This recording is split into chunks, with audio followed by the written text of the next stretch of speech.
Oke, Assalamualaikum warahmatullahi wabarakatuh. Perkenalkan, nama saya Murha Iswat Rahman dengan NIM G0023-108 dari kelompok B6. Kali ini saya ingin menjelaskan tentang laporan anatomi 1.2 saya. Baiklah, kita akan mulai ke mulai pertama. Baiklah, OSA yang menyusul ACL injury. Nah, OSA yang menyusul ACL injury itu terdapat tiga os atau tiga osa. Yang pertama ada os femur, yang kedua ada os patella, yang ketiga ada os tibia. Jadi os femur itu paha atas, terus patella dan tibia itu bawah. Baiklah, kita ini adalah contoh gambarnya ya. Itu ada di sini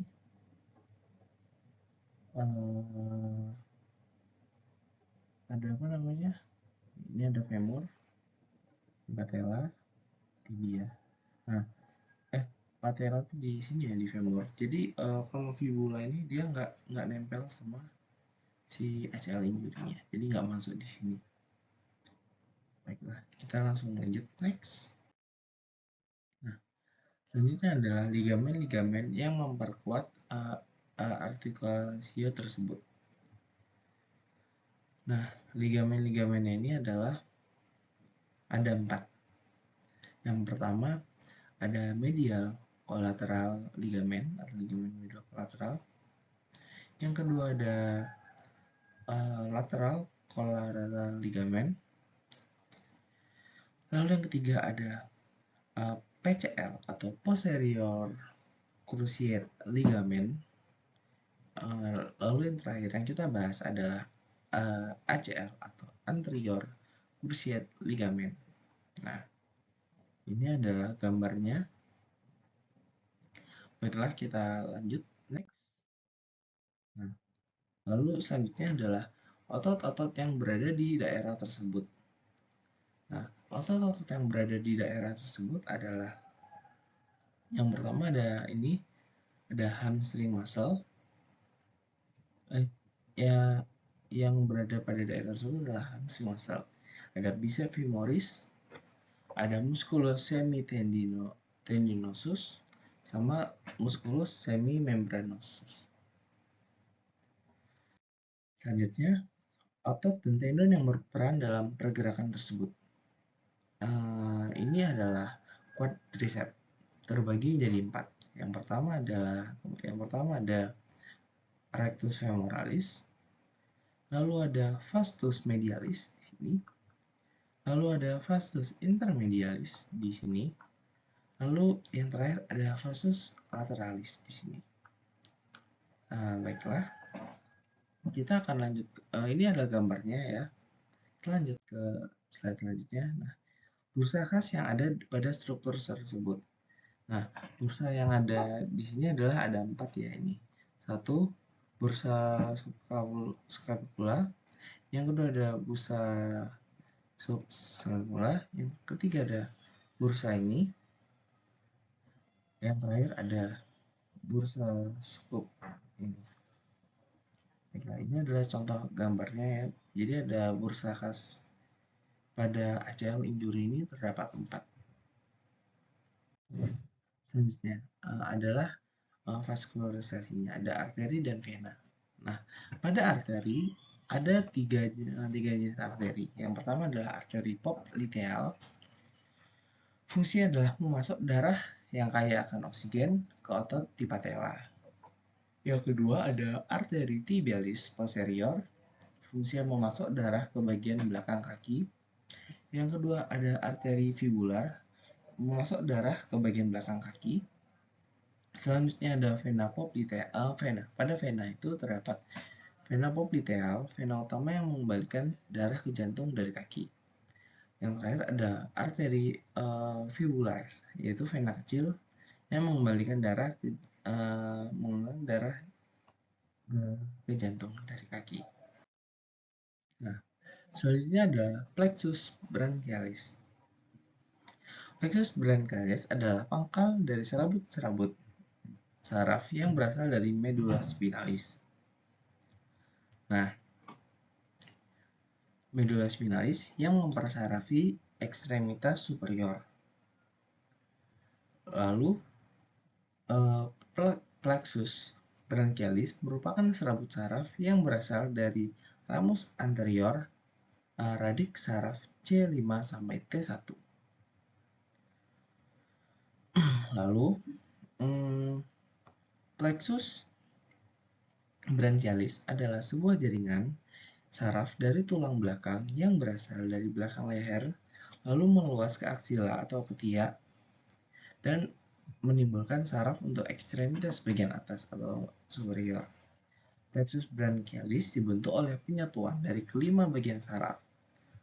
Plexus branchialis dimulai dari 5 rami ventral dari saraf spinal. Nah, lalu untuk fungsinya itu persyarafan sensorik kulit ke struktur dalam seperti sendi, persyarafan motorik ke otot, kemudian mempengaruhi garis tengah pembuluh darah melalui saraf vasomotor simpatis dan sekremotor parasimpatis yang mempersyarafi kelenjar keringat. Nah, ini adalah gambar dari plexus branchialis ya. Ini terdapat arterinya, mezua, dan masih banyak lagi. Oke, kita lanjut ke slide selanjutnya. Nah, ini adalah perjalanan dan pembagian plexus branchialis hingga menjadi nervi di perifer. Jadi tadi itu dibilang ada C5 sampai T1. Jadi ada C5, C6, C7, C8, dan juga T1. Pada bagian roots itu mereka masih ada 5 kan. Lalu pada bagian trunks C5 dan C6 itu menggabung jadi satu. Lalu C7 ada di medialis. Lalu C8 dan T1 di bawah di lateral. Di bawah posisinya. Lalu pada posisi division C5 dan C6 yang gabung itu tetap, namun dia ada yang ke bawah ke bagian profunda, lalu ada yang bagian ke superficial atau ke atas, ke dekat permukaan. Lalu C7 juga terbagi menjadi 2 dan gabung ke C5 dan C6, yang bagian atas dan bawah, profunda dan juga superficialnya. Lalu C8 itu dia kebelah, ada yang ke profunda juga, dan juga C8 C1 ini ada yang ke atas, ke superficial. Nah, lalu pada bagian core mereka sudah sendiri-sendiri nih, artinya semua yang ke profunda gabung jadi satu, namanya itu posterior core. Lalu ada gabungan C5, C6, C7 itu ada lateral core. Lalu gabungan antara C8 dan T1 itu ada medial core. Gitu. Baiklah, ini adalah gambarnya. Bisa dilihat ada C5, C6, C7, C8, dan juga T1. Dan cabang ini ke bawah. Dan tadi sorry saya tidak menjelaskan dengan pointernya ya. Selanjutnya adalah nervus yang keluar dari plexus. Plexus itu tipe, plexus brachialis. Yang pertama adalah nervus thoracalis longus. Yang kedua ada nervus axillaris. Yang ketiga ada nervus radialis. Yang keempat ada nervus musculotaneus. Yang kelima ada nervus medianus. Yang keenam ada nervus ulnaris. Nah, muskuli yang diinervasi oleh nervi yang keluar dari plexus brachialis menurut fungsi motoriknya. Yang pertama ada otot flexor. Ini bicep branchi dan branchialis berperan dalam fleksi lengan. Nah, yang kedua otot extensor, yaitu tricep branchi membantu dalam ekstensi lengan. Yang ketiga ada otot pronator. Otot pronator teres dan pronator quadrus membantu dalam pronasi pergelangan tangan. Yang keempat ada otot supinator. Ini terletak di lengan dan membantu dalam supinasi pergelangan tangan. Yang kelima ada otot abduktor dan aduktor. Otot deltoid mengangkat lengan dari sisi tubuh dan otot pectoralis major membawa lengan kembali ke ke tengah tubuh. Yang keenam ada otot penggerak jari atau otot extensor digitorum dan flexor digitorum superficialis, yaitu membantu gerakan jari. Yang ketujuh ada otot stabilisator. Otot-otot rotator cuff seperti supraspinatus, infraspinatus, teres minor, dan juga subscapularis. Fungsinya membantu menjaga stabilitas bahu. Setelah next, lalu selanjutnya kita akan masuk ke regio dorsum extremitas superior. Ini adalah gambarnya dari posterior dan anteriornya. Baiklah, kita akan lanjut ke next saja. Nah, ini ada innervasi dan regio insersio.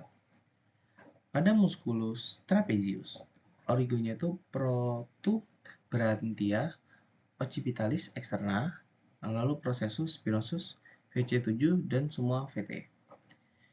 Lalu insersionya itu scapula, spina scapula dan acromion.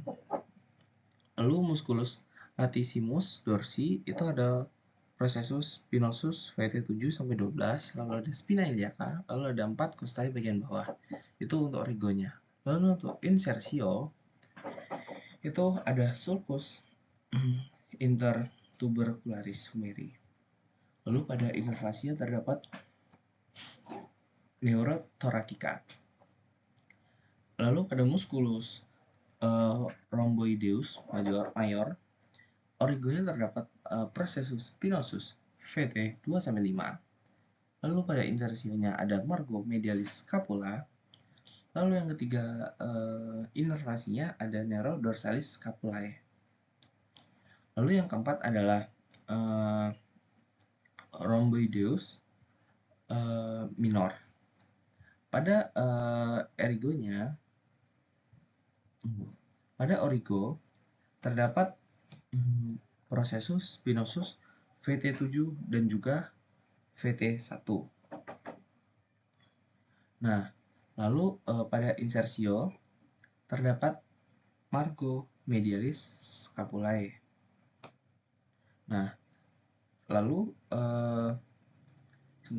pada musculus yang M levator scapula di origonya terdapat processus transversus VC 1-4. Lalu pada insersio terdapat margo medialis scapulae angulus dan superior. Nah, lalu untuk innervasianya mohon maaf apabila ketutupan. Jadi pada rhomboideus minor ini di sini itu terdapat innervasi sama seperti atasnya ini dorsalis scapulae. Lalu pada levator scapula sama innervasinya adalah neurodorsalis scapulae. Jadi ini tiga ini sama. Dan mohon maaf apabila ketutupan. Lalu selanjutnya adalah unit scapula.